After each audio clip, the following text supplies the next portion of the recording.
Okay, guys. So there are two very important lessons in this video. So I would like you to take as much conscience as you can. So we have been given that n is an even number in the decimal system. Okay, n is an even number in the decimal system. So the ending digit would be 0, 2, 4, 6, or 8. When it is represented in base 7, the sum of the digits is represented as s. Okay. Now we can surely say n will always be, and there were options like even, odd, prime, composite, so on. Let's try to figure it out what it will be. So if we have any odd number or any even number, let's say between 0 to 7, then 7 to 14, and then 14 to 21, there's a certain pattern I want you to see. So any number here, you take 0, 2, 4, 6. Here you will have 8, 10, 12. Here you will have 16, 18, and 20. So for these numbers, when regardless of whether you are writing in 7 base or 10 base, you will be representing him just like that. So all of them are even. Okay. For 7 and 14, you have like this. So when you divide them by 7, your unit digit will actually be odd. Okay.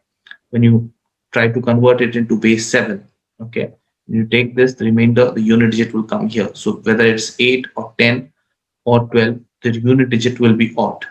Okay. And the quotient that you will get will be 1. Okay. So that is one thing, that the quotient will be 1 and it is odd. So the sum will again be even. Okay. For these numbers 16, 18, 20, since 14 is already divisible, for 16 my remainder will be even, and anything till 20 will give me a quotient of 2. So again it is even. So even plus 2 is even, and this is a pattern that you will keep on seeing.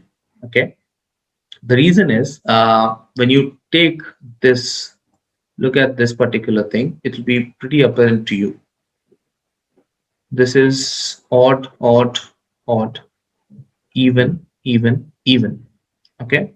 And this is for 1, 2, 3, 4, 5, and 6.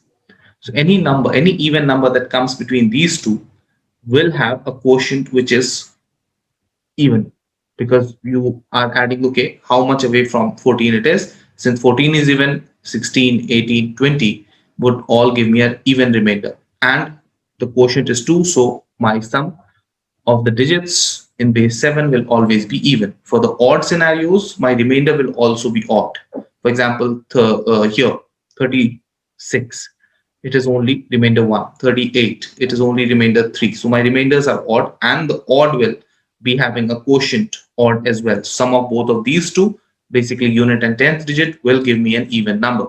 Okay. So the sum s will always be even. Now, there's one particular thing, except for 2. Okay. If you take a number which is greater than 2, all the even numbers are also composite. Okay. So the textbook that we actually used, and that is a pretty good textbook, but they actually consider even composite as a correct answer. But the problem is, you can have this n could be a 2. In that particular scenario, the sum will obviously be even, but this is not a composite number. Therefore, it will not actually be composite, but yes, it will always be even. Okay, that is the very first lesson that you have to make sure, is that whenever you are answering anything with composite and prime, always check for a scenario of 2, because 2 is almost in all the scenarios where the answer converts from prime to composite or composite to prime. 2 is the case which mostly make an exception, because it's the only even prime number. Okay, that is lesson 1. Lesson 2, and this was given in the last lecture as well, is please read the question very carefully. So it is said that n is an even number when written in the decimal system. If s is the sum of the digits of n when it is written in base 7, we can surely say that n will be. Okay.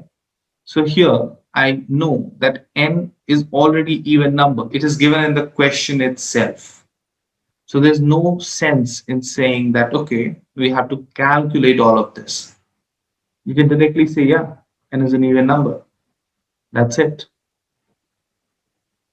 So if you read the questions pretty carefully, you will understand that it's not always that hard. Though, coincidentally, if you solve instead of n, it would have been asked s, the answer would still be even. But you don't actually have to think that through. If you read the question entirely and very carefully, you will understand that it is already a given. And this is something that I again explained to you in the last question. Whenever you get a word problem, please read everything very, very carefully. Okay. So I think that is enough for the moderate problems. We will move on to some advanced problems in the next set of lectures.